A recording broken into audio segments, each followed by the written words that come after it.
El millonario llegó sin avisar y descubrió lo que su esposa le hacía a la empleada a sus espaldas. Ignacio Paredes abrió la puerta lateral de la cocina y el grito de Catalina lo golpeó antes de que pudiera dar un paso.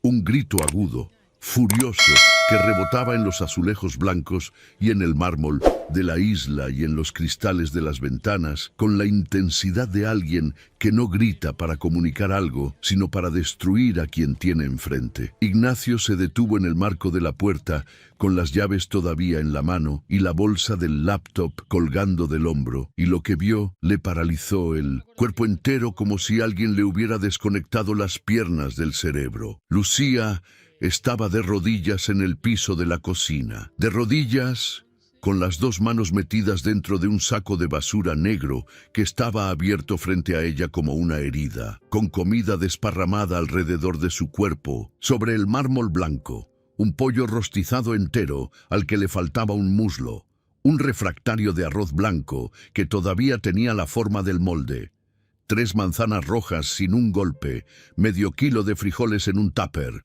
un racimo de plátanos con la cáscara amarilla y limpia, verduras cortadas que olían a frescas y un pedazo de pastel de chocolate envuelto en aluminio que no tenía una sola mordida. Todo en el piso, todo alrededor de las rodillas de Lucía, todo perfectamente comestible.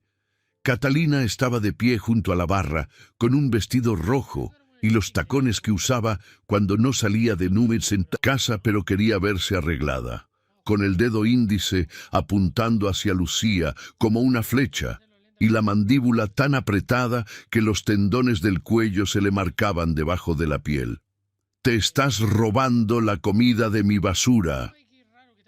La voz de Catalina cortó el aire de la cocina con una precisión que no dejaba espacio para réplica. «Te dije que toda la comida que sobra va a la basura, toda, y tú la estás sacando a mis espaldas como una ratera».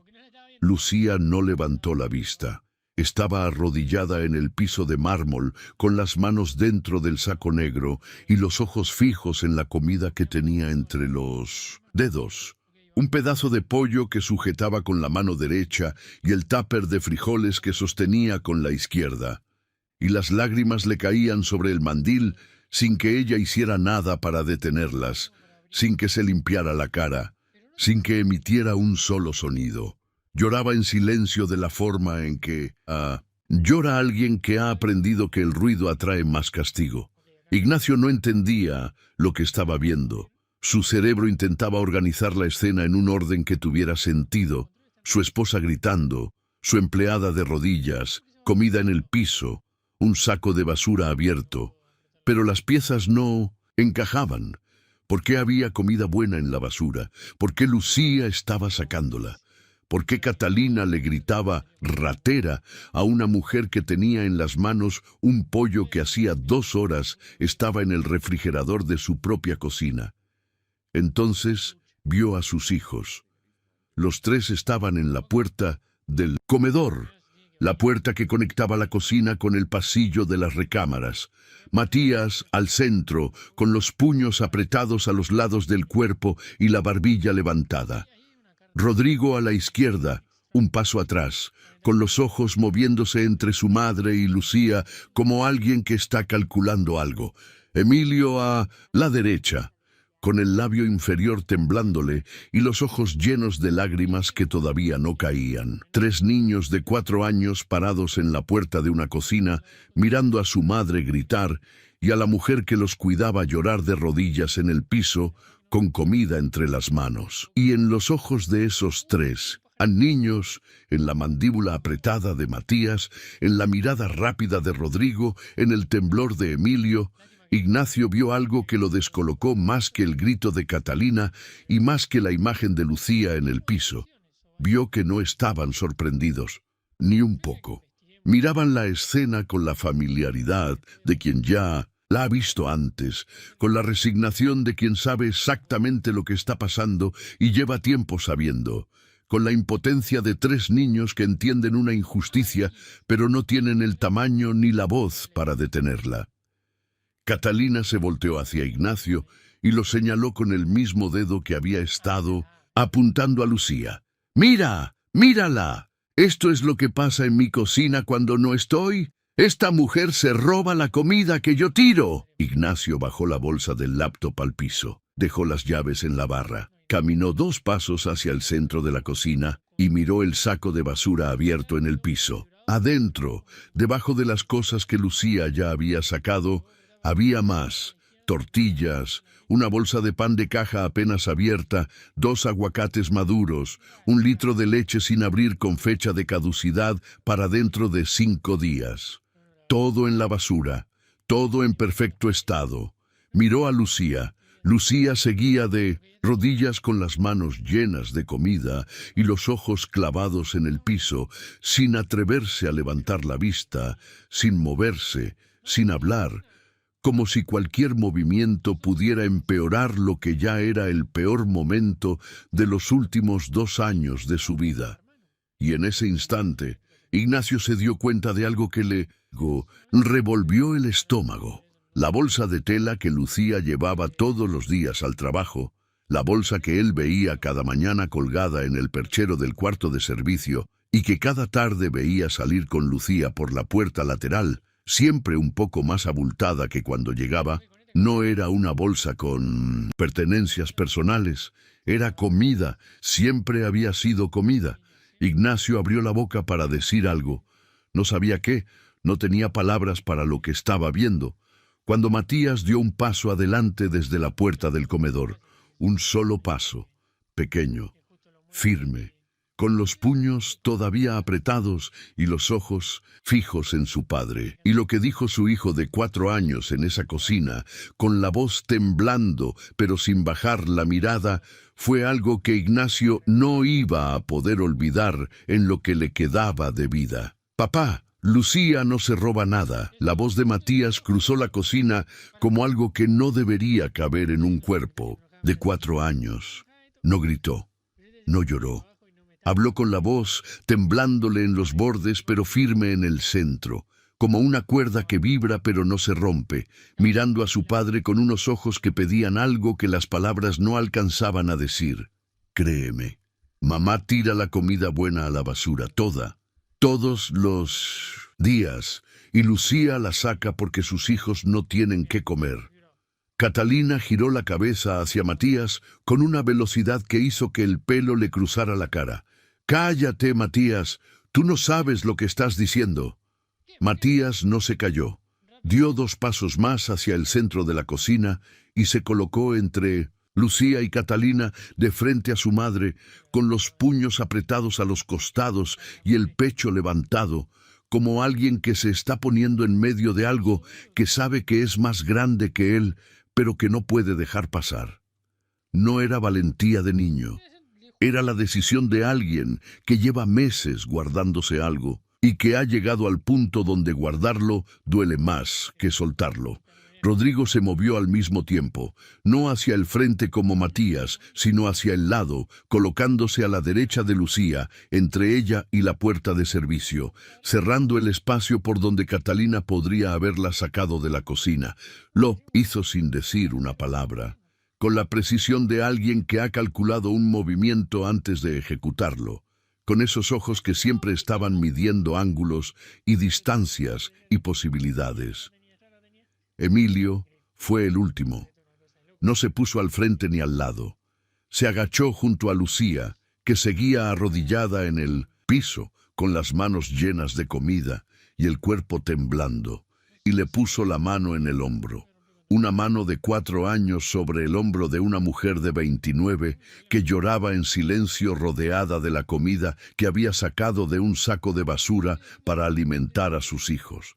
Emilio no habló, no necesitaba. Su mano decía lo que su voz no podía: «Estamos aquí». 3 niños de 4 años formando una barrera humana entre su madre y la empleada doméstica. Uno al frente, uno al lado, uno abajo, como si lo hubieran ensayado, como si llevaran meses preparándose para este momento sin saber que iba a llegar hoy. Catalina los miró con una expresión que pasó de la furia a la incredulidad en menos de un segundo. ¿Qué están haciendo? Muévanse. Esto no es asunto de niños.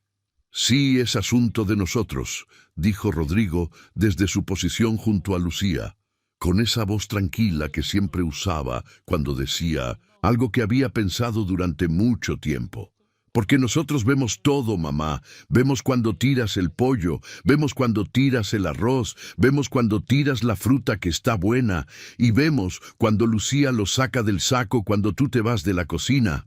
Catalina retrocedió medio paso, no por las palabras, sino por algo más, por la forma en que sus tres hijos la miraban, no con el enojo de un berrinche, ni con la confusión de niños que no entienden una discusión de adultos. La miraban con conocimiento, con la certeza de quien ha sido testigo de algo durante meses y ha guardado silencio porque no tenía el poder para cambiarlo.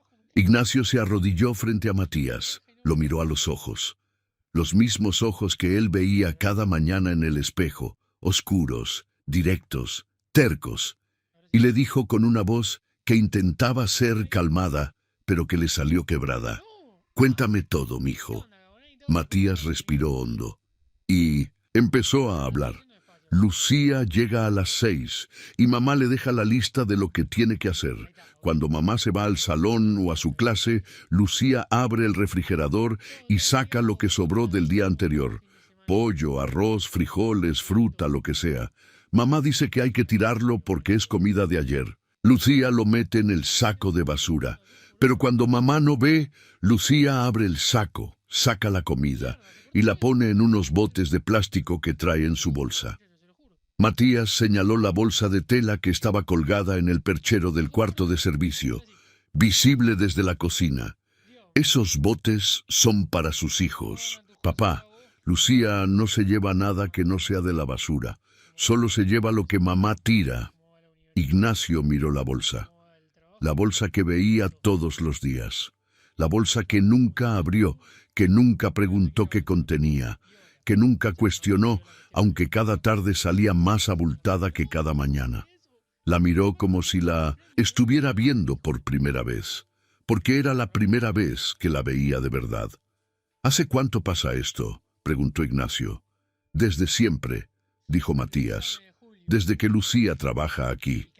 2 años, más de 700 días, más de 700 sacos de basura abiertos en secreto, más de 700 viajes con la bolsa llena de potes de plástico, más de 700 días en los que Lucía metía las manos en la basura de su cocina para sacar la comida que alimentaría a sus 3 hijos esa noche. Catalina cruzó los brazos.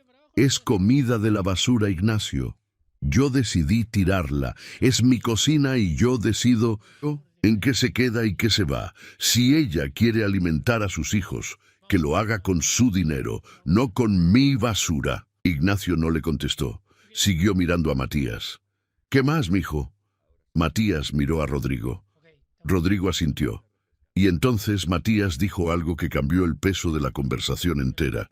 Hay algo y... «Más, papá, ven». Matías salió de la cocina y caminó por el pasillo hasta la recámara de los trillizos. Ignacio lo siguió. Rodrigo fue detrás. Emilio se quedó con la mano en el hombro de Lucía, sin moverse, como si su trabajo fuera ese, quedarse, y no pensara abandonarlo hasta que alguien le dijera que todo iba a estar bien. Matías abrió la puerta del closet. Adentro, en el estante de abajo, debajo de los uniformes del kinder y las chamarras de invierno, había 3 mochilas escolares acomodadas en fila. Matías sacó la suya, azul, con un llavero de fútbol colgando del cierre. La abrió y la volteó sobre la cama.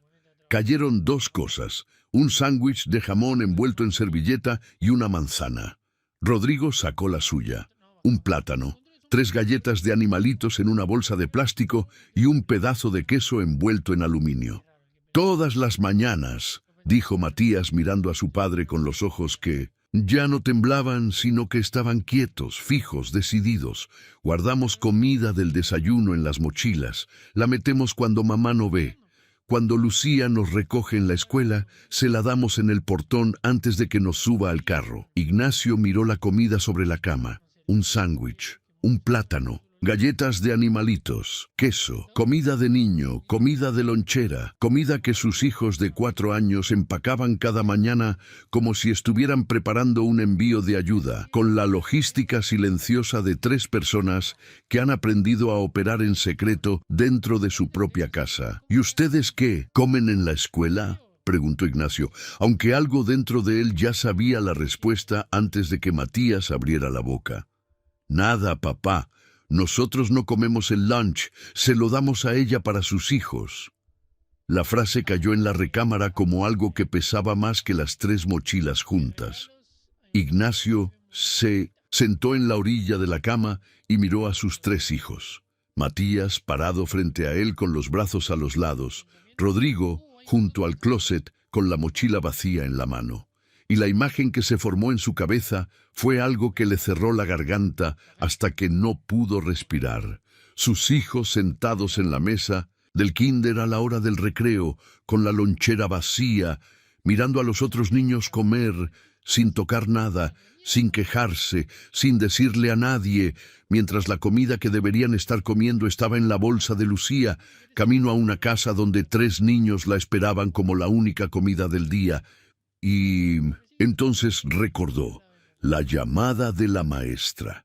Hacía 3 semanas, la maestra había llamado a Catalina para decirle que los trillizos no estaban comiendo en el recreo, que llevaban comida en la lonchera pero no la tocaban, que otros niños les habían preguntado y ellos decían que no tenían hambre. Catalina le había dicho a Ignacio esa noche, «Es una fase, ya se les va a pasar».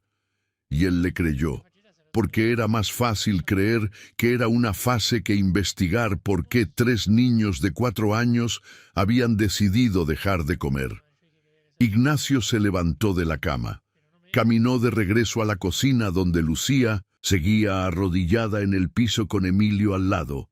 Se detuvo frente a ella y le dijo con una voz que ya no era de jefe a empleada, sino de un hombre que necesita la verdad completa para saber qué hacer con lo que queda de su mundo.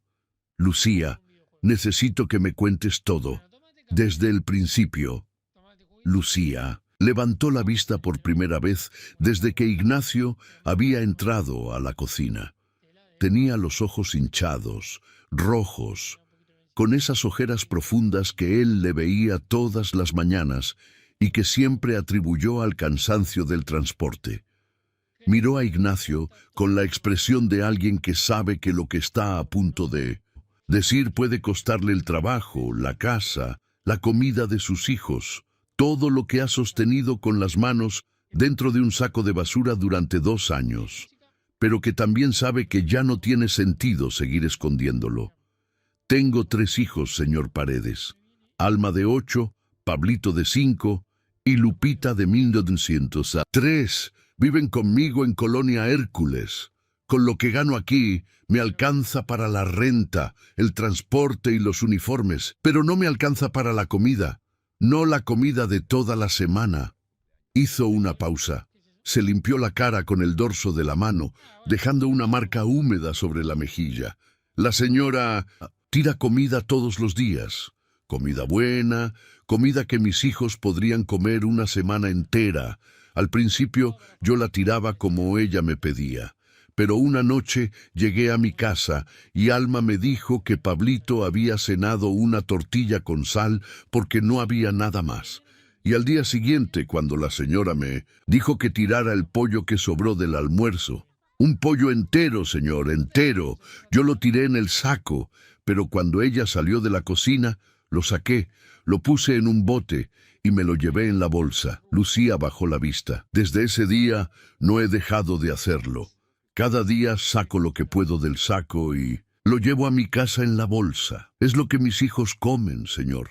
El desayuno, la comida y la cena de mis hijos es lo que su esposa tira a la basura». El silencio que siguió fue el tipo de silencio que existe cuando algo que antes estaba oculto queda expuesto bajo una luz que no permite sombras. Ignacio miró a Lucía, Miró el saco negro abierto en el piso, miró la comida desparramada sobre el mármol blanco, miró a Emilio con la mano en el hombro de ella y miró a Catalina, que estaba recargada en la barra con los brazos cruzados y una expresión que no era de culpa ni de duda, sino de impaciencia. La impaciencia de alguien que espera que el problema se resuelva a su favor, porque en su mundo siempre se resuelve a su favor. Ignacio se quitó el saco, lo dejó sobre la barra, se arremangó la camisa hasta los codos y se agachó junto a Lucía en el piso. Tomó el pollo que ella había sacado del saco, lo puso dentro del refractario con las dos manos y dijo, sin mirar a Catalina, «Esto no es basura, esto es comida, y tú vas a llevarle esto a tus hijos esta noche, como te lo has llevado cada noche durante 2 años. Pero antes necesito ver algo, necesito ir a tu casa». Lucía lo miró, con los ojos abiertos. «¿A mi casa? A tu casa. Necesito ver los botes». Ignacio manejó desde Juriquilla hasta Colonia Hércules en 25 minutos. Era la primera vez que cruzaba la ciudad en esa dirección a esa hora del día. Siempre iba de la mansión a la oficina y de la oficina a la mansión. Un triángulo de asfalto y semáforos que no incluía ninguna calle al sur del centro histórico. Y a medida que la camioneta fue dejando atrás las avenidas amplias y los fraccionamientos con reja, el paisaje fue cambiando de la forma en que cambia cuando la ciudad deja de ser para los que pueden pagarla.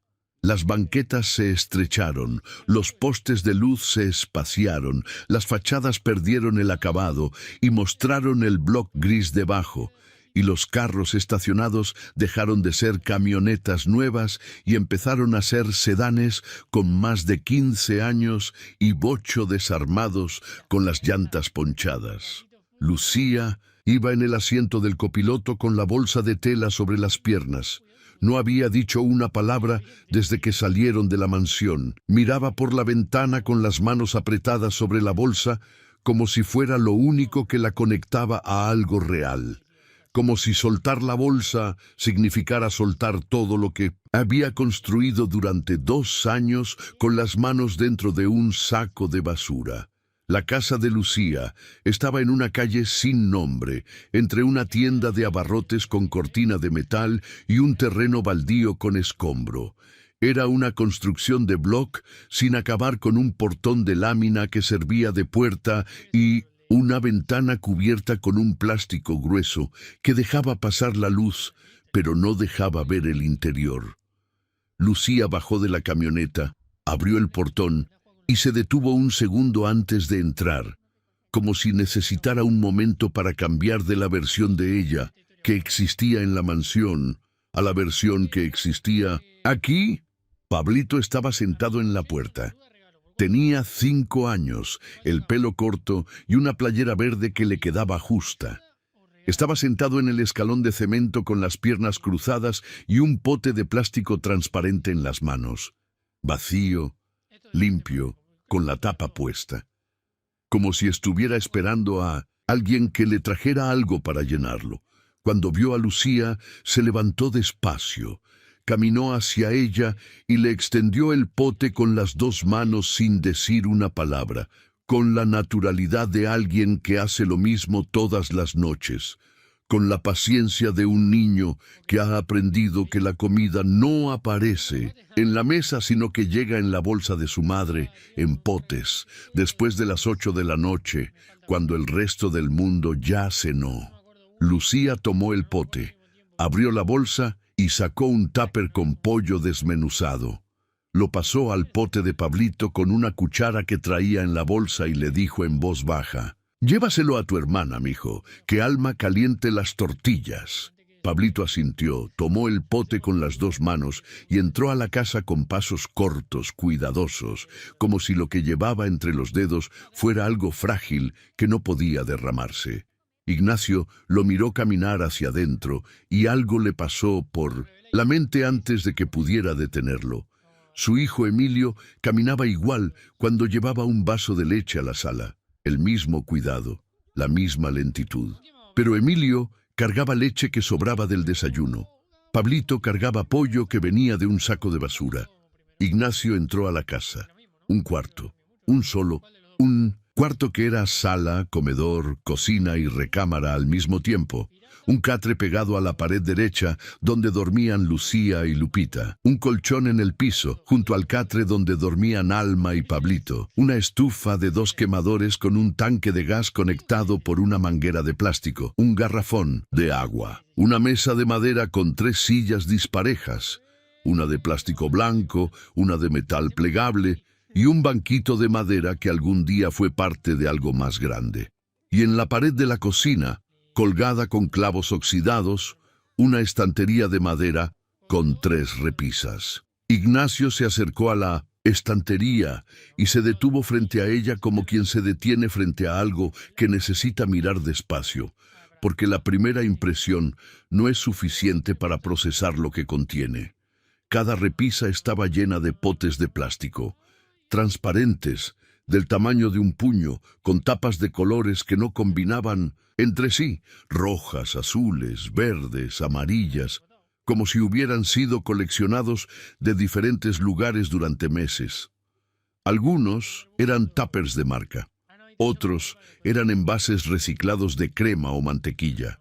Otros eran vasos de plástico con tapa de rosca que alguna vez tuvieron yogurt o gelatina, y en Misotivetons, cada uno, pegada con cinta adhesiva y escrita con marcador negro en letra de niña, letra de 8 años, redonda, cuidadosa, con los acentos puestos en el lugar correcto, había una etiqueta: lunes, pollo; martes, arroz con frijoles; miércoles, fruta; jueves, pasta; viernes, caldo. Ignacio leyó las etiquetas una por una.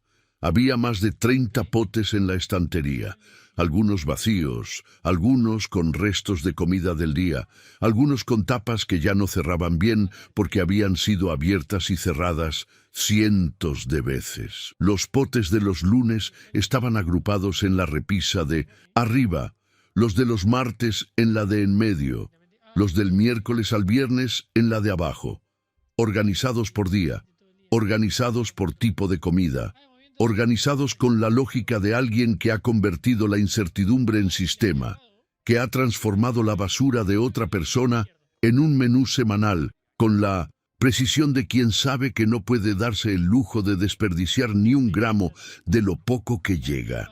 Ignacio tocó uno de los potes. Estaba limpio, lavado con esa limpieza excesiva que solo tiene la gente que sabe que la higiene es lo único que separa la comida del lixo de la comida de la mesa. Lucía lavaba cada pote con jabón y agua caliente antes de guardar la comida nueva. Cada noche, cada pote. 2 años de potes lavados, etiquetados, acomodados en una estantería de madera con clavos oxidados en la pared de un cuarto donde 4 personas dormían, comían y vivían en menos espacio que la cocina de su mansión. ¿Quién escribió las etiquetas?, preguntó Ignacio. Alma estaba parada junto a la mesa con Lupita sentada en la silla de plástico blanco comiendo del pote que Pablito le había llevado. Comiendo con una cuchara sopera que le quedaba grande, con las 2 manos agarrando el mango, con la concentración de una niña de 3 años que come despacio, no porque quiera, sino porque ha aprendido que la comida del pote tiene que alcanzar, y que si come rápido, se acaba antes de estar llena. Yo, dijo Alma, tenía 8 años, el pelo recogido en una cola apretada y unos lentes con el armazón de plástico rosa que le resbalaban por la nariz cada vez que bajaba la cabeza. Llevaba una playera del uniforme escolar con el escudo de la primaria bordado en el pecho y unos pantalones de mezclilla que le quedaban cortos en los tobillos. Yo escribo las etiquetas y organizo los botes por día. Así sabemos qué comida es de cuándo y qué hay que comer primero para que no se eche a perder. Ignacio la miró. Una niña de 8 años, administrando el inventario de comida de su familia con la misma metodología que él usaba para administrar el inventario de sus restaurantes. Etiquetas, rotación por fecha, consumo prioritario de lo más viejo. Alma había aprendido a hacer con 30 potes de plástico lo que él había aprendido a hacer en la universidad con un título de administración de empresas. ¿Y si un día no llega comida?, preguntó Ignacio. Alma lo miró con esos ojos que tenía, serios, oscuros, sin la ligereza que debería tener una niña de su edad, y dijo: si no llega, comemos lo que queda del día anterior. Si no queda nada, comemos tortillas con sal. Pero casi siempre llega, porque en la casa de usted siempre tiran mucho. Ignacio sintió la frase como si alguien le hubiera puesto una mano en el pecho y hubiera empujado. En la casa de usted siempre tiran mucho. Dicha sin rencor, sin acusación, sin sarcasmo. Dicha con la objetividad de una niña que describe el clima o el color del cielo. Para Alma, que en la casa de Ignacio se tirara comida era un hecho del mundo tan natural como que el sol saliera por la mañana, y su único trabajo era aprovechar lo que caía de ese mundo hacia el suyo. Pablito se sentó en la otra silla con su pote y empezó a comer, pero no comía como comen los niños. No metía la cuchara con prisa, ni se llenaba la boca, ni dejaba caer pedazos en la mesa. Comía con una lentitud deliberada que Ignacio reconoció de inmediato, la lentitud de alguien que calcula cada cucharada. Y después de cada bocado, Pablito acercaba la cuchara al pote de Lupita y le dejaba caer un poco de pollo. Cada vez, cada cucharada, mitad para él, mitad para ella, sin que nadie se lo pidiera, sin que Lupita se lo pidiera, con la mecánica de alguien que lleva años compartiendo lo poco que tiene con alguien que tiene menos.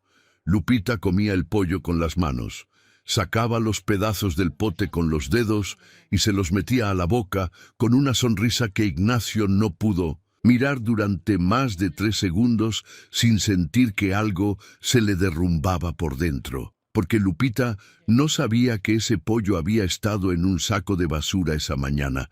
No sabía que su madre lo había sacado con las manos sucias de rodillas en el piso de una cocina que valía más que toda la cuadra donde vivían. Para Lupita, el pollo en el pote de plástico era comida. La comida de siempre, la única comida que conocía. Lupita tenía 3 años y nunca había comido algo que no viniera en un pote de plástico sacado de una bolsa de tela que su madre traía a las 8 de la noche. Nunca había comido comida caliente hecha en el momento, servida en un plato, en una mesa puesta, con el vapor subiendo del arroz y el olor llenando la cocina. Para Lupita, la comida era eso, algo frío que llegaba de noche en un pote con tapa. Ignacio se recargó en la pared y miró la estantería, y entonces la ironía lo golpeó con la fuerza de algo que debería haber visto hace 2 años. Él era dueño de una cadena de 14 restaurantes.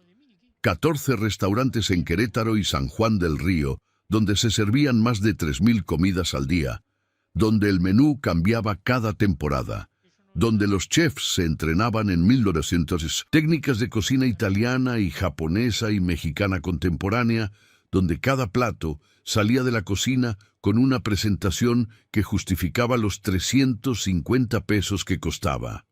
Ignacio Paredes vivía de la comida. Su empresa existía porque la gente pagaba por comer bien, y en su propia casa, la mujer que limpiaba su cocina alimentaba a sus 3 hijos, con lo que su esposa tiraba al saco negro, porque en esta casa no se come comida de ayer. 3.000 comidas al día en sus restaurantes, 30 potes de plástico en una estantería de madera.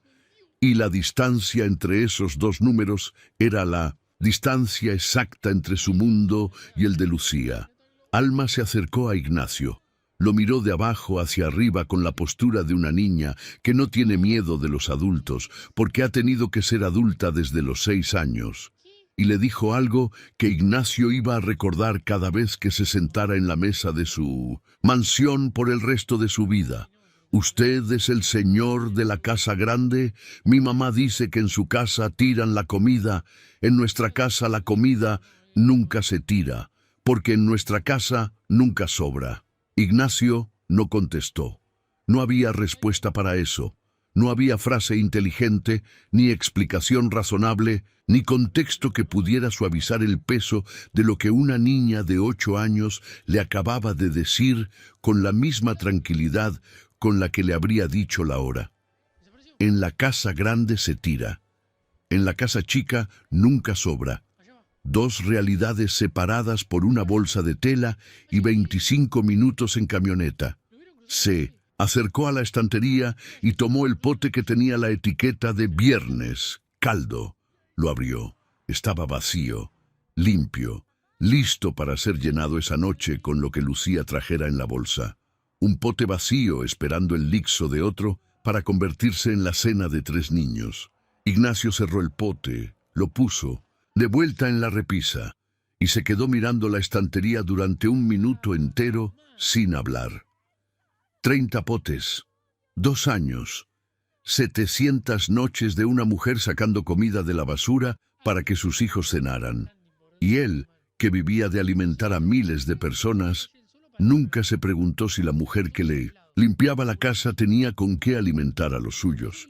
Se volteó hacia Lucía, que estaba parada junto a la puerta, mirándolo con los ojos todavía rojos y los brazos cruzados sobre el pecho, esperando, siempre esperando, el veredicto, la sentencia, la frase que le dijera si mañana iba a seguir, teniendo trabajo o no. «Mañana a las 8 voy a estar en la mansión», dijo Ignacio, «y vamos a cambiar todo». Lucía no contestó. No porque no tuviera palabras, sino porque había escuchado promesas antes. Las promesas del padre de sus hijos que prometió quedarse. Las promesas del primer patrón que prometió pagarle lo justo. Las promesas de un sistema que prometía que trabajar duro alcanzaba, y ninguna se había cumplido. Así que hizo lo que hacía cada noche. Tomó el pote vacío de viernes, lo puso en la bolsa y empezó a preparar lo que quedaba para la cena. Pero algo había cambiado. Porque cuando Ignacio salió por la puerta de lámina y caminó hasta la camioneta estacionada entre la tienda de abarrotes y el terreno baldío, Alma lo siguió hasta la banqueta y le dijo algo que no estaba en ningún guión, que ningún adulto le había enseñado a decir, que salió de ella con la naturalidad de los niños que dicen verdades sin saber que son verdades. «Señor, mi mamá nunca come. ¿Usted lo sabía? Todo lo que le dan en su casa lo guarda para nosotros. Mi mamá no ha comido una comida entera desde que trabaja con usted». Ignacio se detuvo con la mano en la puerta de la camioneta, miró a Alma, y la última pieza del rompecabezas cayó en su lugar con el peso de algo que ya no podía ignorar. Lucía no solo sacaba comida del lixo para sus hijos. Lucía no comía. La comida que le ofrecían en la mansión, el plato que le ponían a la hora del almuerzo, la fruta que podía tomar del frutero, el café de la cocina, Lucía la guardaba. Todo, cada migaja, cada fruta, cada porción iba al pote. Llevaba 2 años sin comer una comida propia para que sus hijos comieran 3 veces al día con el lixo de la familia Paredes. Ignacio no fue a la oficina al día siguiente. A las 7 de la mañana estaba en la cocina de la mansión con el mandil de chef que usaba los domingos cuando le daba por cocinar para los trillizos. Un mandil negro con el logo de su primer restaurante bordado en el pecho. El restaurante que abrió en el centro de Querétaro a los 26 años con los ahorros de 5 años de trabajo y una receta de mole que su padre le enseñó en la cocina de una fonda de Cadereyta cuando Ignacio tenía 12 años. Lucía llegó a las 6 como siempre. Abrió la puerta lateral, se puso el uniforme en el cuarto de servicio y entró a la cocina esperando encontrar la misma casa de siempre. La misma rutina, la misma lista de Catalina pegada con imán en el refrigerador. Lo que encontró fue a Ignacio parado frente a la estufa con 3 sartenes encendidos, las mangas arremangadas, el pelo revuelto y una olla de frijoles de olla burbujeando en la hornilla trasera que llenaba la cocina con un olor que Lucía no había sentido en esa casa en 2 años. El olor de alguien cocinando para alimentar, no para exhibir. ¿Señor Lozano? Ignacio se volteó con una cuchara de madera en la mano. Hoy no hay lista, Lucía. Hoy vas a ir por tus hijos y los vas a traer a desayunar aquí. Lucía se quedó parada en la puerta de la cocina con el uniforme recién puesto y las manos a los lados, procesando la frase como si estuviera en otro idioma. ¿Traer a mis hijos? A los 3. Toma la camioneta de servicio. Las llaves están en el tablero. Yo me quedo con los trillizos. Lucía no se movió. Miraba a Ignacio con la misma desconfianza con la que había mirado la noche anterior cuando él dijo, «Vamos a cambiar todo». La desconfianza de alguien que ha sobrevivido 2 años con las manos en la basura y que sabe que las promesas de los ricos son tan frágiles como las tapas de plástico de sus potes. «Señor, la señora Catalina...»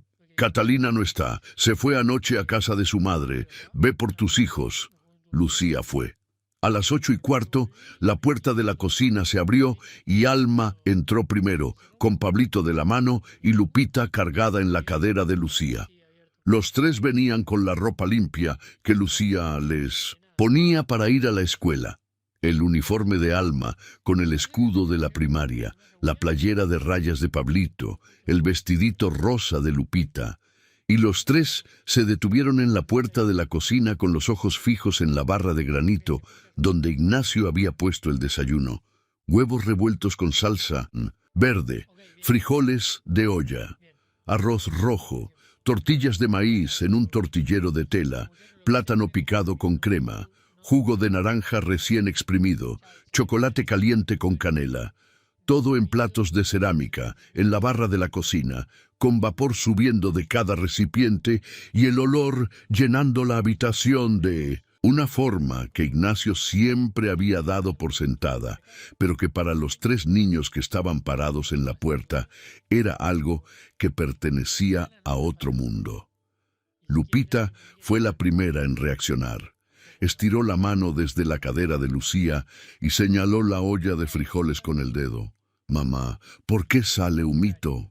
¿De la comida?» La pregunta cruzó la cocina como un cristal que se rompe. Lupita tenía 3 años y no sabía que la comida caliente echa vapor. No lo sabía, porque nunca había visto comida caliente servida en el momento. La comida de Lupita siempre llegaba fría, en un pote de plástico, horas después de haber sido cocinada en una cocina que no era la suya y tirada a un saco negro por una mujer que no la conocía. El vapor era algo nuevo. El vapor era algo que Lupita veía por primera vez a los 3 años de edad en la cocina de la mansión donde su madre llevaba 2 años sacando comida de la basura. Ignacio sintió la pregunta en un lugar que no tenía nombre. Apagó la estufa, se quitó el mandil y dijo con una voz que le costó mantener firme: «Porque está recién hecha, Lupita. Esta comida es para ustedes». Los trillizos bajaron a las 8:30. Santiago apareció primero en la puerta del comedor y se detuvo al ver a los 3 niños sentados en la barra de la cocina. Miró a Alma, miró a Pablito, miró a Lupita, y una sonrisa le cruzó la cara que Ignacio no le había visto en semanas. La sonrisa de alguien que por fin ve materializado algo que llevaba tiempo imaginando. «Papá, son los hijos de Lucía». Santiago corrió hasta la barra y se sentó en el banco junto a Pablito. «Lucía nos contó de ustedes. Tú eres Pablito, ¿verdad? Lucía dice que te gusta dibujar». Pablito, que no había dicho una sola palabra desde que entró a la mansión, que miraba los platos de cerámica y los cubiertos de metal y la barra de granito y las luces empotradas con la cautela de alguien que está en un museo donde no se puede tocar nada. Miró a Santiago y asintió despacio. «¿Tú eres Matías?» «No, yo soy Santiago. Matías es el de pelo corto». «¿Lucía no te contó quién era quién?» «Sí me contó», dijo Pablito, «pero los 3 son igualitos». Santiago se rió, y la risa de Santiago hizo que Pablito sonriera. y la sonrisa de Pablito hizo que algo se soltara en la cocina. Una tensión invisible que había estado ahí desde que los niños de Lucía cruzaron la puerta, la tensión de dos mundos que se encontraban por primera vez y que necesitaban un momento exacto para saber que podían existir en el mismo espacio. Rodrigo se sentó junto a Alma y empezó a hablar con ella sobre la escuela, con esa curiosidad metódica que Rodrigo tenía para todo. Le preguntó qué materia le gustaba más, cuántos niños había en su salón, si tenían clase de computación. Alma le contestaba con frases cortas, midiendo cada respuesta, con la postura erguida de una niña que ha aprendido a estar en guardia en espacios que no son suyos.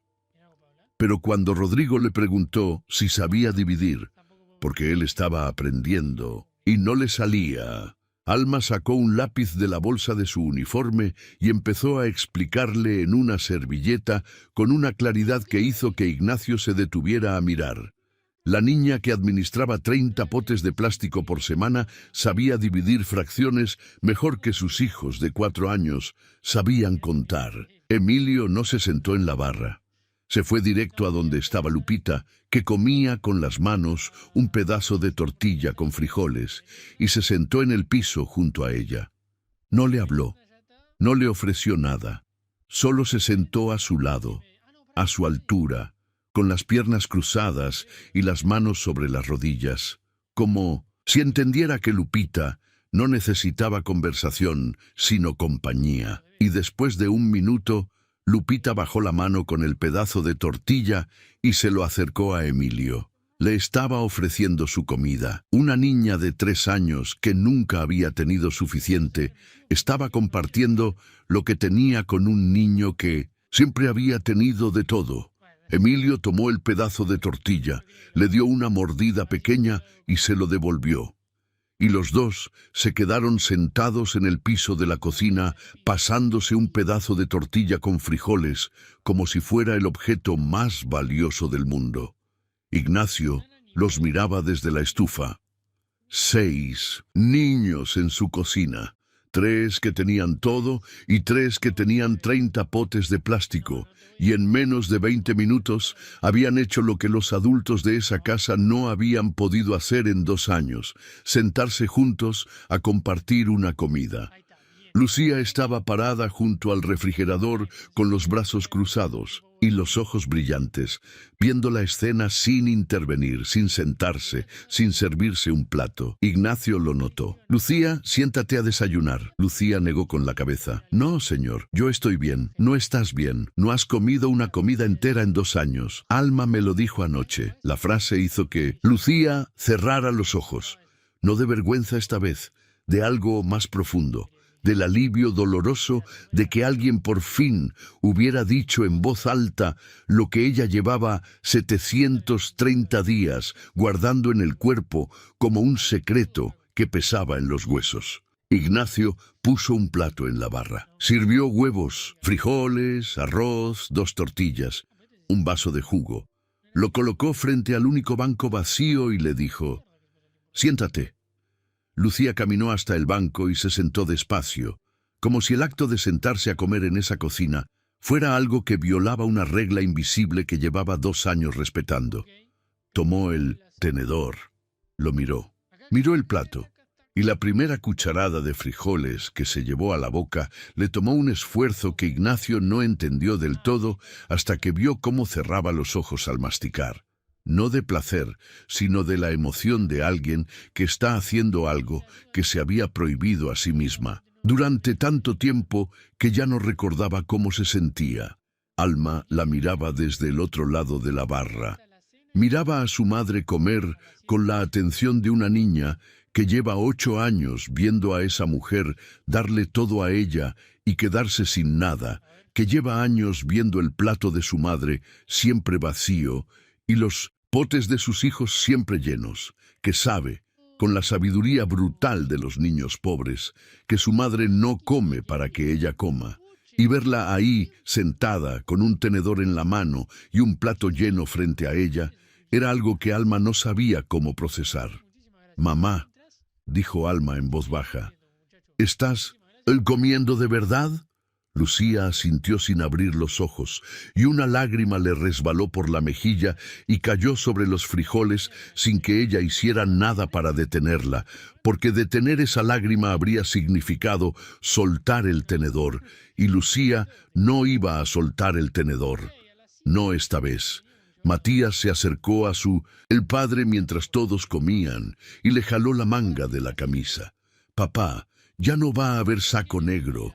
Ignacio miró a su hijo. «Ya no, mijo». «¿Y Lucía ya no tiene que sacar comida de la basura?» «Ya no». «¿Y nosotros ya podemos comer en la escuela?»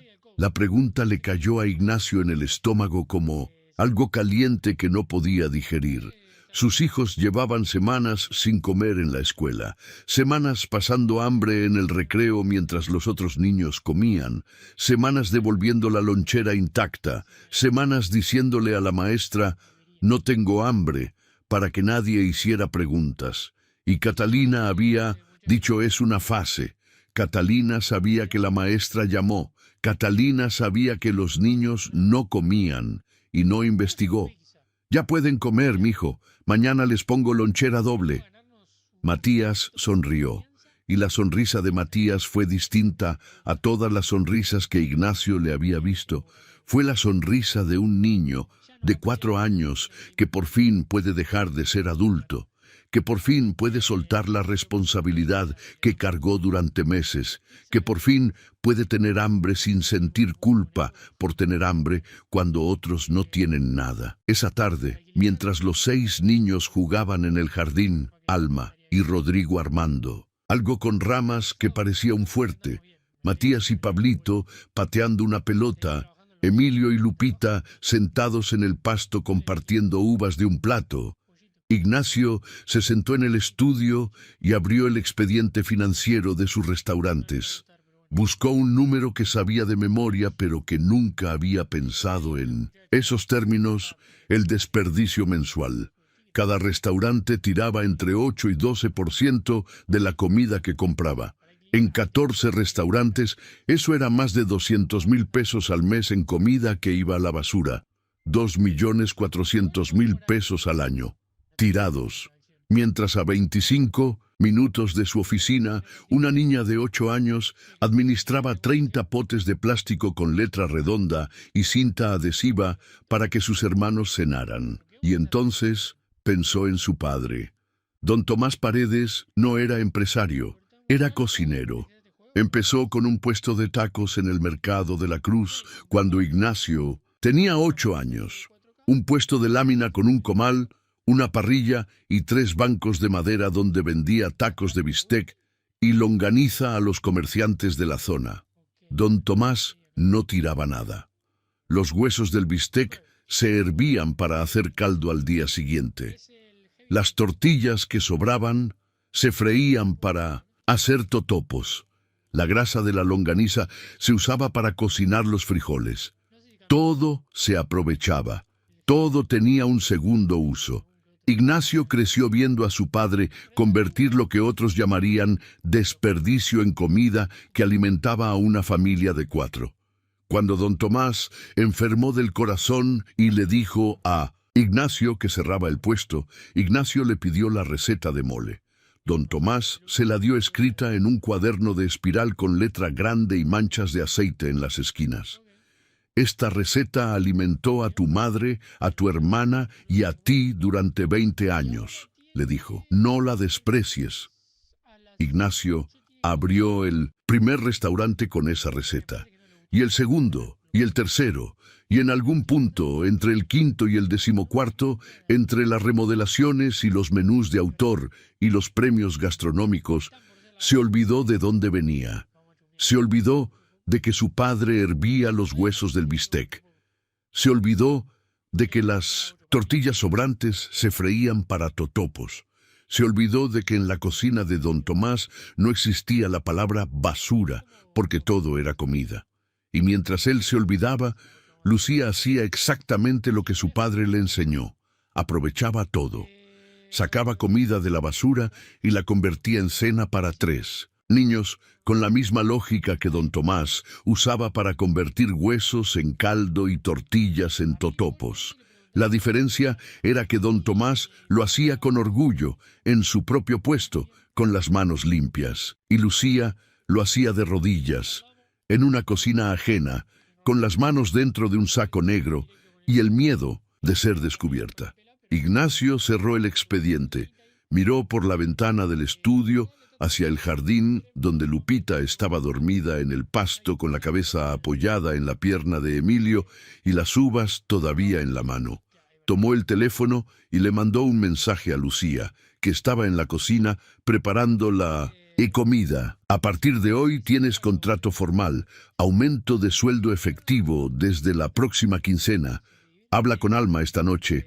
Le voy a conseguir lugar en la escuela de los trillizos. Lucía no contestó el mensaje, pero 5 minutos después, cuando Ignacio bajó a la cocina a servirse un café, la encontró sentada en el banquito junto a la estufa, con el teléfono en las manos y la pantalla mojada de lágrimas. No lloraba en silencio esta vez, lloraba con el cuerpo entero, con los hombros temblando y la boca abierta, y un sonido bajo que salía de algún lugar que llevaba 2 años cerrado con llave. Lloraba de la forma en que llora alguien que ha pasado tanto tiempo conteniendo todo que cuando por fin se suelta, lo que sale no es solo el dolor del momento, sino el dolor acumulado de 700 días de manos en la basura, de noches sin comer, de potes lavados a la medianoche, de una bolsa de tela que pesaba más que su propio cuerpo.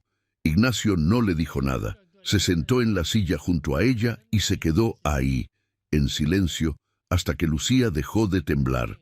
Esa noche, después de que Lucía se llevó a sus hijos a casa con la bolsa llena, pero esta vez llena de sobras que Ignacio había empacado él mismo en tuppers nuevos, con etiquetas impresas y porciones calculadas, como si estuviera preparando un envío de su restaurante, Ignacio recibió un mensaje de Catalina. Necesito hablar contigo mañana. Es urgente. Voy a las 11. Ignacio miró el mensaje. Miró hacia el jardín donde Matías, Rodrigo y Emilio jugaban con la pelota que habían compartido con Pablito esa tarde.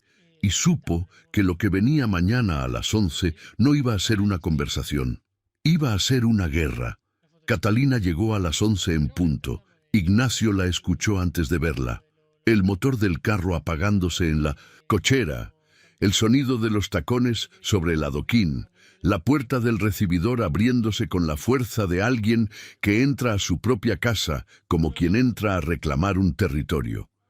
Venía con un vestido blanco, el pelo recogido, los lentes de sol puestos, aunque ya estaba adentro, y una carpeta de piel debajo del brazo que Ignacio nunca le había visto. Se sentó en la sala sin quitarse los lentes, cruzó las piernas, acomodó la carpeta sobre la mesa de centro y la abrió. Adentro había papeles impresos que Ignacio no alcanzó a leer desde donde estaba parado, junto a la puerta del estudio, con las manos en los bolsillos, y la sensación de que la mujer que tenía enfrente ya no era su esposa, sino un abogado que venía a presentar un caso. Siéntate, Ignacio. Esto va a ser largo. Ignacio se sentó en el sillón de enfrente. Los trillizos estaban arriba con la nana. Lucía estaba en la cocina. La casa tenía el silencio tenso de un lugar donde todos saben que algo está a punto de pasar.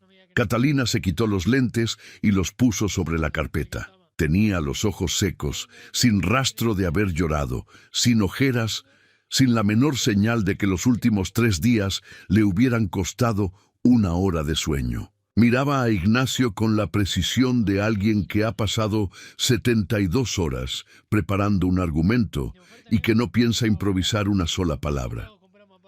Voy a decir esto una vez, dijo Catalina. Esa mujer lleva 2 años robando comida de mi cocina.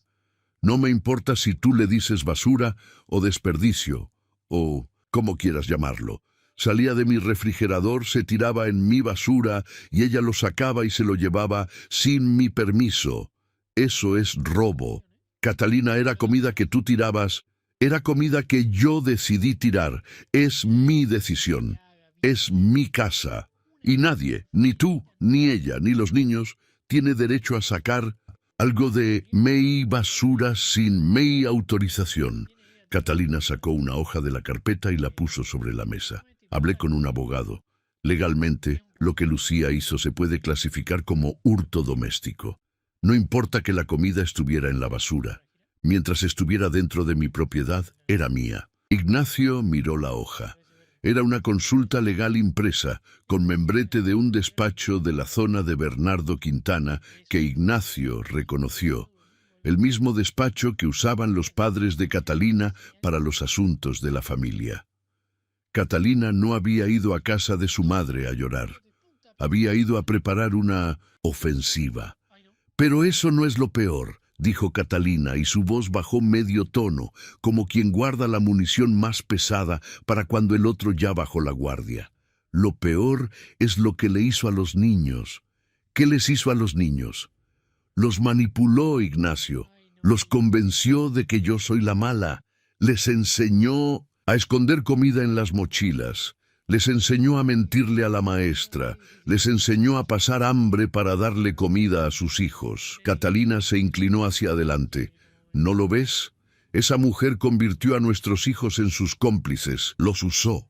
Un adulto que convence a 3 niños de 4 años de que dejen de comer para beneficiar a sus propios hijos es alguien que está manipulando menores.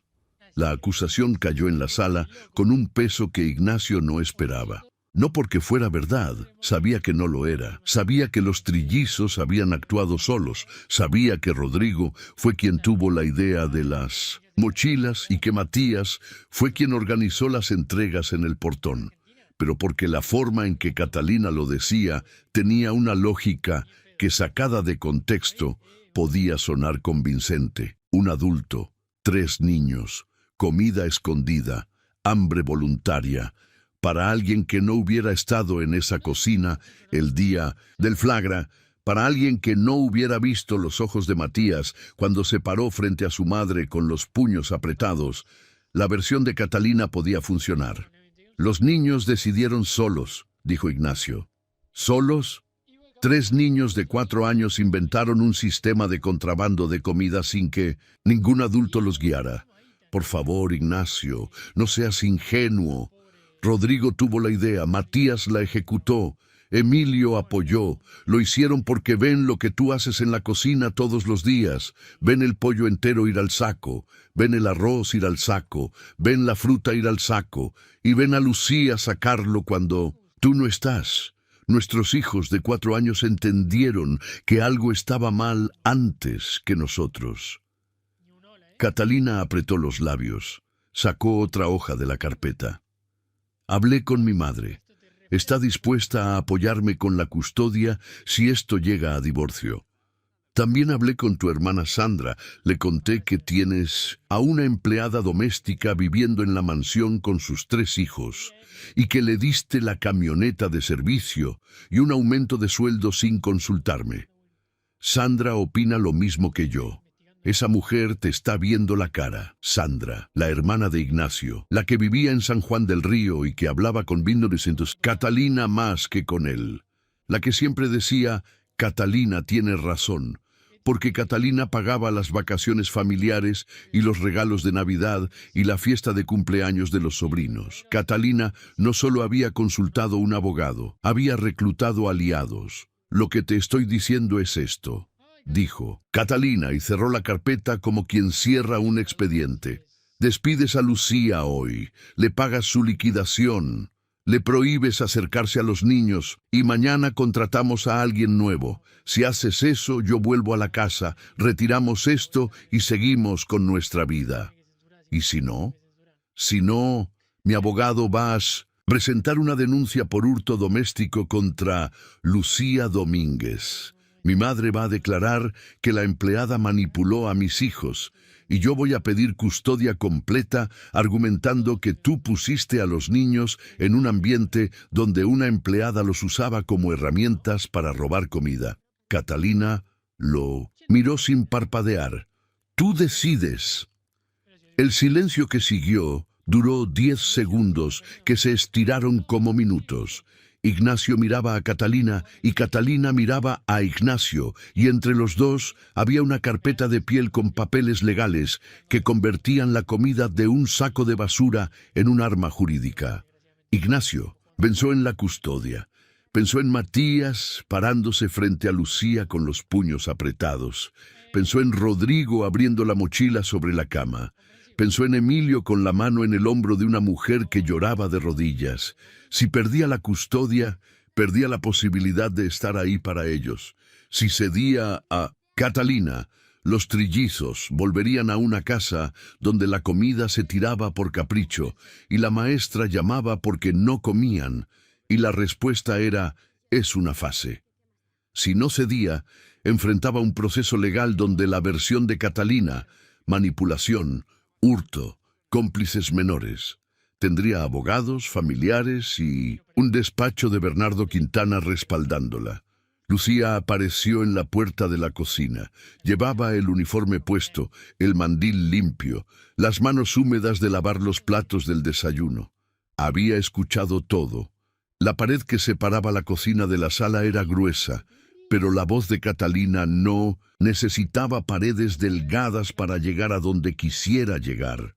«Señor Paredes», dijo Lucía con una voz baja pero sin temblor, una voz que había aprendido a mantenerse firme en situaciones donde todo se derrumba. «Yo me voy». «Lucía». «No, señor. Escúcheme. Yo he sacado comida de la basura de esta casa durante 2 años. Es verdad.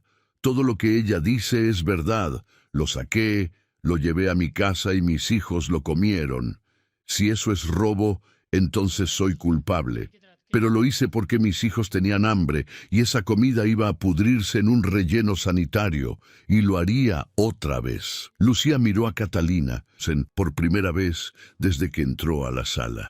La miró directamente, sin bajar los ojos, sin el reflejo automático de alisarse el pelo o estirarse el uniforme. «Lo que no es verdad es que yo les haya enseñado a sus hijos a esconder comida. Sus hijos lo hicieron solos. Me daban los saquitos en el portón de la escuela y yo les decía que no, que comieran su lunch, que no se preocuparan, pero ellos insistían. Cada día, cada mañana, yo no les pedí, ellos me dieron». Lucía se quitó el mandil, lo dobló con la misma precisión con la que doblaba las sábanas de la mansión, la misma esquina perfecta, el mismo pliegue exacto, y lo dejó sobre la barra de la cocina. «Me voy porque no quiero que sus hijos paguen por algo que hice yo. Si me voy, la señora no tiene razón para pelear la custodia. Usted se queda con sus hijos y todo vuelve a como estaba». Ignacio se levantó del sillón. «No va a volver a como estaba». «Señor». «No, Lucía, escúchame tú a mí. Tú alimentaste a tus hijos con lo que mi esposa tiraba a la basura. Mis hijos de 4 años dejaron de comer para darte comida. Y yo, que soy dueño de 14 restaurantes donde se tiran 200,000 pesos de comida al mes, no fui capaz de preguntarte en 2 años si tenías con qué darle de cenar a tus hijos». Ignacio hizo una pausa. «Lo que pasó en esta cocina no es un problema de una empleada que saca comida de la basura. Es un problema de una familia que tira comida al lado de alguien que no tiene».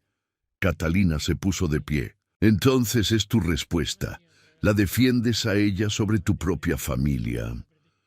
En ese momento Matías apareció en lo alto de la escalera.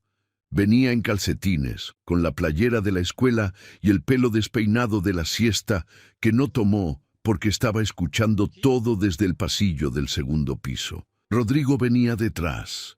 Emilio al final agarrado de la mano de Rodrigo con la cara húmeda de lágrimas silenciosas. Matías bajó las escaleras despacio. No miró a su madre. No miró a Lucía. Miró a su padre. Y cuando llegó al último escalón, dijo algo que no había dicho antes, algo que llevaba guardado desde el día del flagra y que ahora salía de él con la gravedad de alguien que ha decidido que el silencio ya no es una opción. «Papá, mamá sabía». Ignacio se volteó hacia Matías. «¿Sabía qué?» «Mamá sabía que Lucía sacaba la comida de la basura. Un día la vio. Hace mucho, Lucía estaba sacando los frijoles del saco, y mamá la vio desde la puerta, pero no le dijo nada. Se fue, y al día siguiente tiró el doble. El aire de la sala cambió.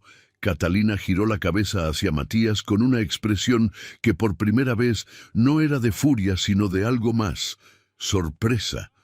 La sorpresa de alguien que acaba de ser expuesto en algo que creía perfectamente oculto. «Eso no es cierto», dijo Catalina. «Sí, es cierto», dijo Rodrigo desde la escalera. «Yo estaba ahí. Vi cuando viste a Lucía sacando la comida del saco. Y al otro día el saco tenía más cosas que nunca. Pollo, arroz, fruta, pan. Como si quisieras que hubiera más basura para que ella tuviera que meter las manos más adentro». La frase de Rodrigo cruzó la sala como algo que no se podía recoger una vez dicho. Catalina no tiraba comida por capricho de frescura. Catalina tiraba comida sabiendo que Lucía la sacaría. Y el día que la vio haciéndolo, en 1900, en lugar de confrontarla o despedirla o preguntarle por qué, tiró más, duplicó la cantidad, como un acto deliberado, como un acto de crueldad que no necesitaba gritos ni golpes para destruir. Solo un saco negro más lleno y una mujer de rodillas metiendo las manos más adentro. Catalina tomó la carpeta, tomó los lentes, tomó la bolsa. Caminó hacia la puerta sin decir una palabra. Ignacio no la detuvo. Los trillizos no la miraron. Lucía seguía parada junto a la barra con el mandil doblado y los ojos quietos, como si estuviera viendo pasar algo que ya no le pertenecía, algo que estaba entre esa familia y que ella no tenía el derecho ni la fuerza para resolver. Catalina abrió la puerta principal, se detuvo y sin voltearse dijo: «Mis abogados te contactan la semana que viene». La puerta se cerró.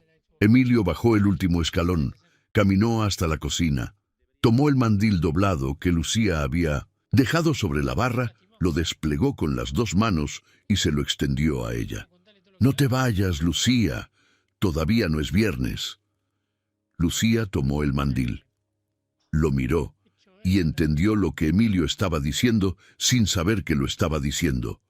Todavía quedaban potes por llenar, todavía quedaban días en la semana, todavía quedaba algo por hacer en esa cocina que importaba más que cualquier carpeta de abogados. Se puso el mandil. El viernes llegó como llegan los días que cargan con el peso de una semana entera, despacio, con una luz distinta, con la sensación de que algo tiene que cerrarse antes de que anochezca. Ignacio se despertó a las 5:30 sin despertador. Se quedó acostado en la cama mirando el techo de la recámara, que ahora era solo suya. Catalina no había vuelto desde el martes, y repasó en silencio lo que había hecho en los últimos 4 días. Habló con su abogado, firmó los papeles del contrato formal de Lucía, pagó la inscripción de Alma en la escuela de los trillizos, consiguió un departamento amueblado en la colonia Cimatario para Lucía y sus hijos con renta cubierta durante 6 meses, y canceló la orden semanal de despensa que Catalina hacía en el supermercado de Juriquilla. Una orden de 14,000 pesos quincenales que incluía productos importados, cortes de carne premium y frutas de temporada, de las que más de la mitad terminaba en el saco negro, antes de cumplir 2 días en el refrigerador. Pero no había hecho lo más importante. Lo más importante era lo que iba a pasar esa mañana en la cocina. Y los trillizos lo sabían. A las 7:30, cuando Ignacio bajó a la cocina, los 3 ya estaban ahí. Matías sentado en el banco de la barra con las manos sobre la superficie de granito. Rodrigo de pie junto al refrigerador con los brazos cruzados. Emilio en el piso junto a la puerta de servicio, en su posición de siempre, como el guardián de un umbral que nadie más cuidaba. En el centro de la barra, entre los 3, había un pote de plástico transparente con tapa azul, vacío, limpio, con una etiqueta de cinta adhesiva y letra redonda de niña de 8 años que decía: «Viernes, caldo». Ignacio miró el pote, lo reconoció. Era el mismo que había tomado de la estantería de Lucía 3 días antes. el pote vacío que esperaba ser llenado cada viernes con lo que Lucía trajera en la bolsa. Los trillizos lo habían traído. ¿De dónde sacaron esto?, preguntó Ignacio. Lucía lo dejó en la cocina ayer, dijo Matías. Estaba en su bolsa, se le olvidó. No se le olvidó. Ignacio lo supo de inmediato. Lucía no olvidaba potes, no olvidaba nada que tuviera que ver con la comida de sus hijos. Si ese pote estaba en la cocina, era porque Lucía lo dejó ahí. A propósito, como una pregunta sin palabras, ¿todavía necesito esto? Rodrigo puso la mano sobre el pote. Papá, este pote es lo que come Alma los viernes. Caldo. Lucía saca los huesos de pollo que mamá tira entre semana, los junta, los hierve en su casa con verdura y hace caldo para el viernes. Un caldo hecho con huesos de la basura de mamá. Ignacio miró a Rodrigo y recordó a don Tomás. Los huesos del bistec que servían para hacer caldo al día siguiente. La misma técnica, la misma lógica, la misma dignidad de convertir lo que sobra en algo que alimenta. Su padre lo hacía en una fonda. Lucía lo hacía con la basura de su esposa, y los dos lo hacían por la misma razón, porque había bocas que alimentar y desperdiciar no era una opción. Lucía llegó a las 8. Entró por la puerta lateral con la bolsa de tela colgada del hombro, más ligera que de costumbre, porque los últimos 3 días Ignacio le había dado comida en tuppers nuevos y ya no necesitaba meter las manos en ningún saco. Y se detuvo al ver a los 3 niños sentados en la barra con el pote del viernes en el centro. ¿De dónde sacaron eso?, dijo Lucía, y su voz tuvo un temblor que no era de miedo, sino de sorpresa, la sorpresa de ver un objeto que pertenecía a su mundo, al mundo de los potes y las etiquetas y la estantería de clavos oxidados, puesto sobre el granito de una cocina que valía más que toda la cuadra donde vivía. Lucía, dijo Ignacio, y caminó hacia la barra. Tomó el pote con las 2 manos, lo levantó a la altura de los ojos y lo miró como se mira algo que contiene más de lo que aparenta, porque ese pote de plástico con tapa azul y etiqueta de cinta adhesiva contenía 2 años de manos en la basura, 2 años de noches sin comer, 2 años de una mujer arrodillándose en el piso de una cocina ajena para sacar lo que su patrona tiraba y convertirlo en la cena de 3 niños que la esperaban con potes vacíos en la puerta de una casa de bloc sin acabar.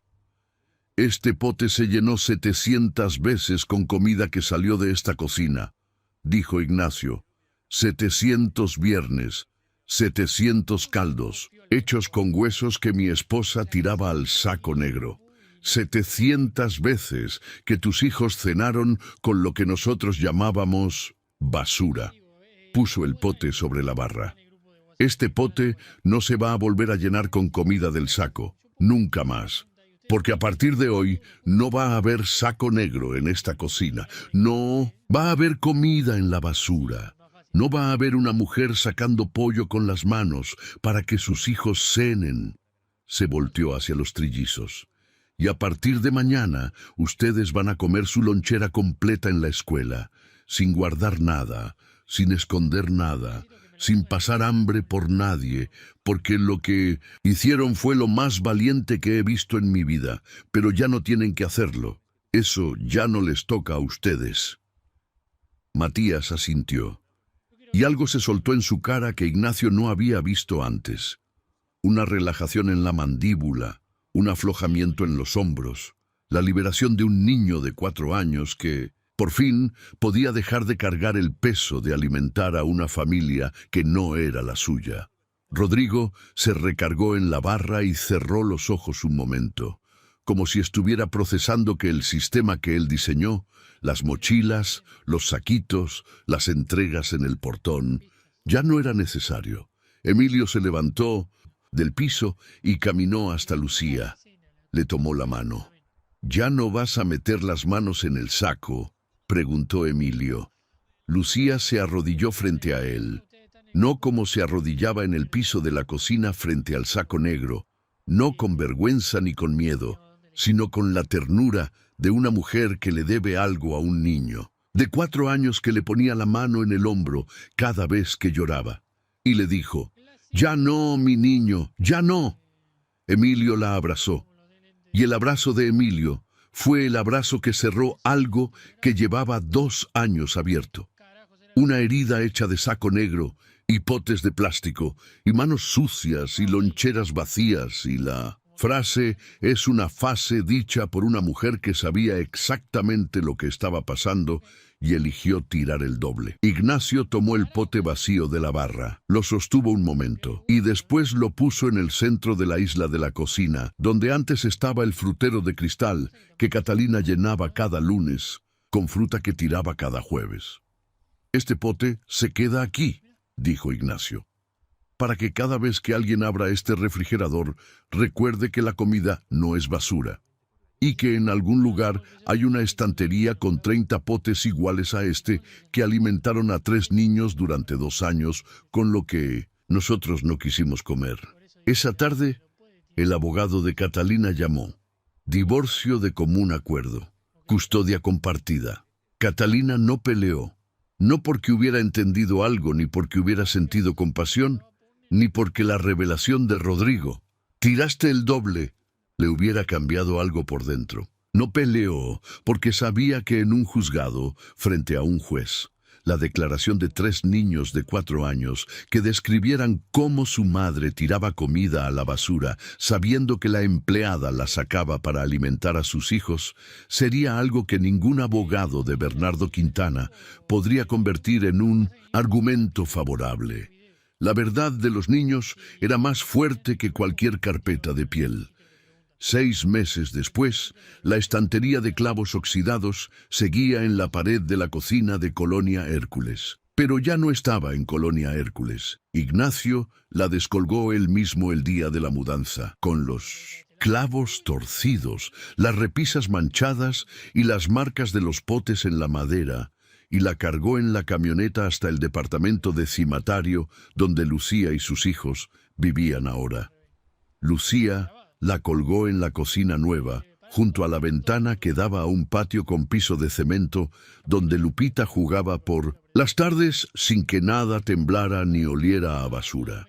La estantería estaba vacía. Los 30 potes ya no estaban. No porque se hubieran roto ni porque Lucía los hubiera tirado, sino porque ya no eran necesarios. La comida de Alma, Pablito y Lupita ya no llegaba en potes de plástico con tapa de colores y etiquetas de cinta adhesiva.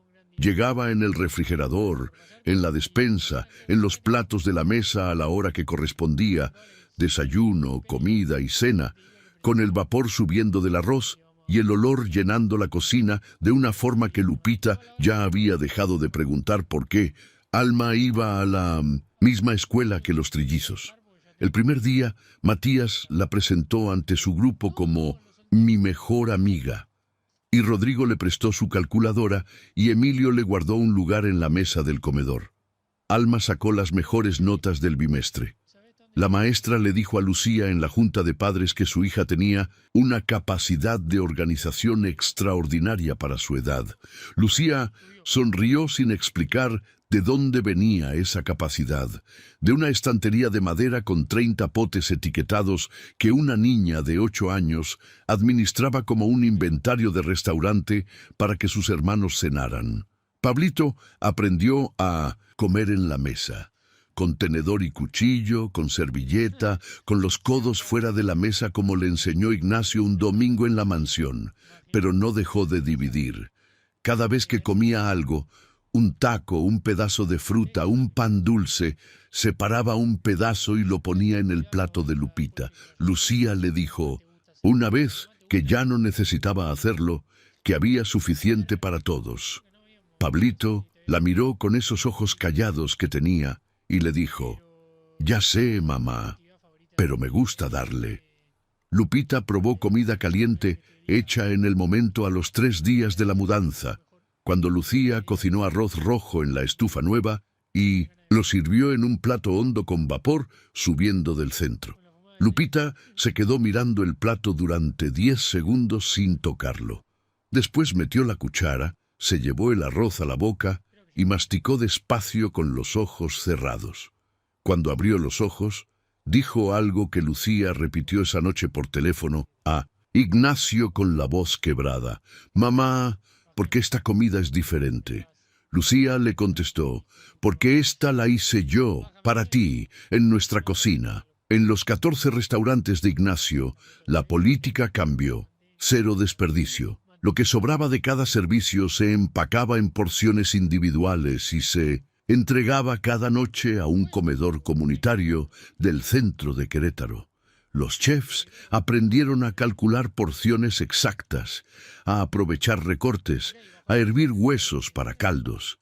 Las mismas técnicas que don Tomás usaba en su puesto de tacos del Mercado de la Cruz y las mismas que Lucía usaba con los restos del saco negro. Los trillizos ayudaban a empacar las porciones los sábados por la mañana. Matías cerraba las cajas con cinta. Rodrigo contaba las porciones y las anotaba en una libreta. Emilio le ponía a cada caja una etiqueta con marcador, con letra redonda que se parecía más de lo necesario a la letra de Alma. En la pared del escritorio de Ignacio, colgado entre los diplomas de la universidad y los reconocimientos de la Cámara de Restauranteros, había un pote de plástico transparente con tapa azul, vacío, limpio, con la etiqueta original de cinta adhesiva y letra de niña que decía «Viernes, caldo». Debajo, una placa pequeña de latón con una frase grabada. Este bote alimentó a una familia con lo que nosotros llamábamos basura. La vergüenza no es comer del bote. La vergüenza es haberlo llenado de lo que tiramos.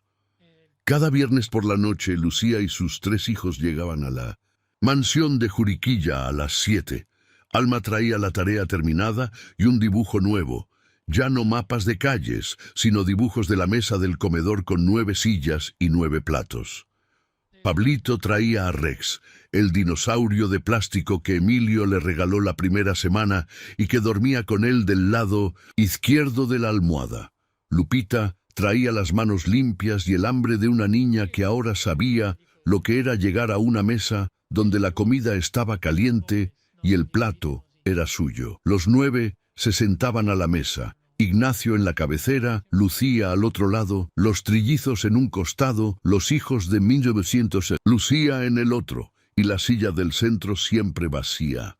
No por Catalina, sino por don Tomás, cuya foto Ignacio puso en un marco sobre la repisa del comedor junto a una copia de la receta de mole escrita en cuaderno de espiral con manchas de aceite. La mesa estaba siempre llena.